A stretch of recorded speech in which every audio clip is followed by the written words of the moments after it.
Is this Wayne? Yes, it is. Wayne Allyn Root? Yes, sir.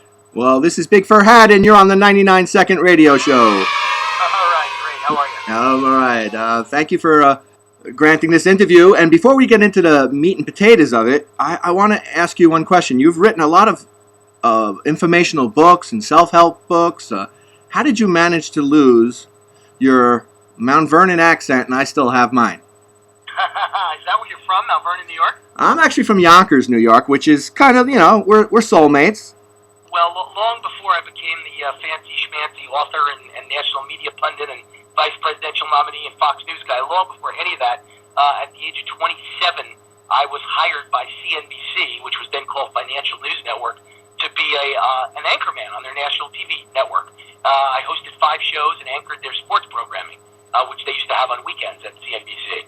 And they made me go to a speech pathologist to literally get rid of my New York accent. That's how it happened. I literally went to a very famous speech teacher in Beverly Hills, California by the name of Nancy Glass, who today is someone who comments all the time on court TV, I believe, about trials and people's mannerisms and the way they speak. And she's the one that helped me get rid of my New York accent. So that's why you hear hopefully no real trace of New York in my diction. No, as a matter of fact, you said her name, and I would say Nancy Glass, and yours, you said it. That's how I used to speak. There you go. It used to be San Diego, Boston, and she taught me to say San Diego, Boston. We worked very hard on it, believe me. Well, that leads me to another perplexing question. It's making big news now about how you went to this 30th reunion at Columbia. But was that Columbia kindergarten? Because I don't. It doesn't compute. You don't look old enough to have a 30th college reunion. I've worked hard at that too. I work very hard, 2 hours a day in the gym to make sure I don't look 51 years old. But it was in fact my 30th college reunion. I expected to share that wonderful time with my good classmate Barack Obama. We were both pre-law, both political science majors, both, according to him, attended Columbia University class of '83. But unfortunately, I never met him, never heard of him, never saw him in my entire life. And I thought I knew everyone at Columbia University's political science department. And sure enough, when I got to New York for the 30th anniversary, I don't know if I expected the president to actually be there, but I certainly expected him to send a video greetings. I certainly expected at least a letter to be read by one of his buddies saying, hey, I'm sorry I couldn't be there. I'm President of the United States. Can't break away, but I am your classmate. Here's the things I remember about Columbia. Have a good time tonight on your 30th reunion. But there was no trace of Obama when I got there. No lunch lady, no custodian ever b-balled with the guy? I mean, he was a... There's very skeletal proof that he went to Columbia. I mean, first of all, the university says he graduated, and I don't believe the university would lie and risk a multi-billion-dollar reputation as one of the greatest schools in the world to lie about a student graduating, so let's assume he graduated. I'm sure he has a diploma, but is this a Manchurian Candidate diploma? Well, that's my argument, and that's, listen, my book is out. It's one of the best sellers in America for 9 straight weeks. It's called The Ultimate Obama Survival Guide.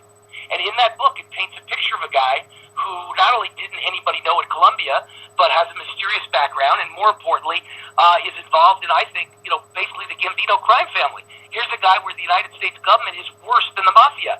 This is what I said in the book long before the IRS scandal broke. I wrote this book, December and January and February of this year. So no one even knew about the IRS scandal but me. And I wrote about the fact that this guy uses the levers of government, the IRS, the SEC, the Department of Labor, the FDA. If you speak out against him, he will try and destroy you, bankrupt you with legal fees, come after you with the IRS, close your business down. If you have a public company, the SEC starts an investigation against you. He uses everything he's got to try and destroy you and intimidate you and extort you, just like the mafia. And so I painted a picture of a guy before anyone knew about the Benghazi scandal, the IRS scandal, the AP scandal, the James Rosen Fox News scandal, the Kathleen Sebelius Human Health Services scandal. All of that wasn't even out yet, but I knew the way Obama does business. And this guy, everyone should be worried about him because he is mysterious, he is anonymous, he is unknown, he has a lie for a background, a complete fraud, and now he's perpetrating fraud on the American people, listening to every phone call, watching every email. If you don't get the creeps, if you don't get a funny feeling down your spine as I'm saying all this, you must be asleep or you must be on drugs yourself, because something's wrong with the average person that hears this and doesn't start to think we have a Manchurian Candidate and someone whose goal is to destroy America, not help America. Do you fear at all any backlash now? I mean, you might not have known him at Columbia, but I'm sure he's aware of you now. And do you fear the hammer of tyranny? Already got the backlash, and I already won. I was attacked by the IRS. I was one of the first guys in the country who was attacked by the IRS starting in January of 2011.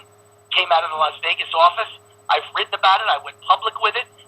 What made me go public was my accountants and lawyers told me to stay quiet, and I did for about a year and a half. And then I won the case. And the tax court completely threw it out and said, Wayne Root, completely exonerated, doesn't owe a dime.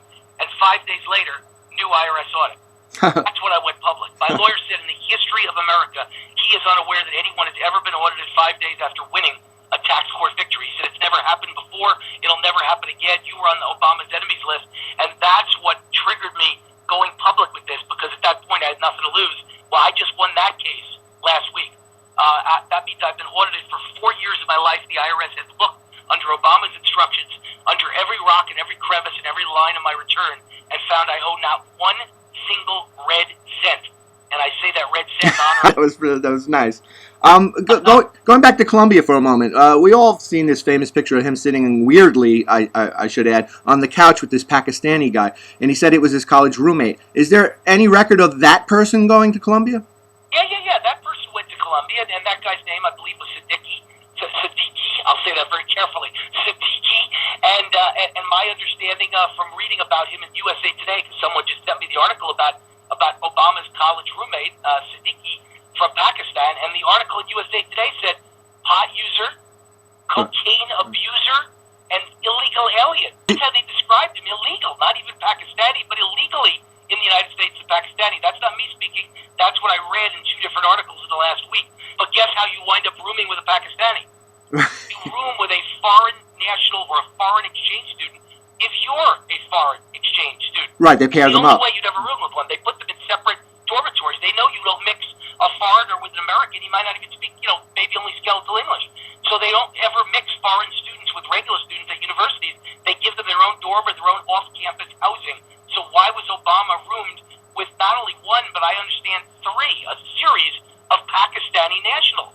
I never mixed with any foreign students. I don't even know where they were, but my guess is they were on a different track than we were, went to different courses than we were, and that would help explain why no one knows Barack Obama. But I have more information, explosive information that you don't even know, because I just did the interview at 7 o'clock last night, wrote it up, finished it at midnight, sent it to The Blaze, Glenn Beck's website, and it's now the lead story at The Blaze as of 10 minutes ago. Hey, what am I doing here talking with you? No. The story is that, when I was at last weekend's Columbia 30th reunion for the class of 83, there were multiple reunions going on at the same time, as there always are.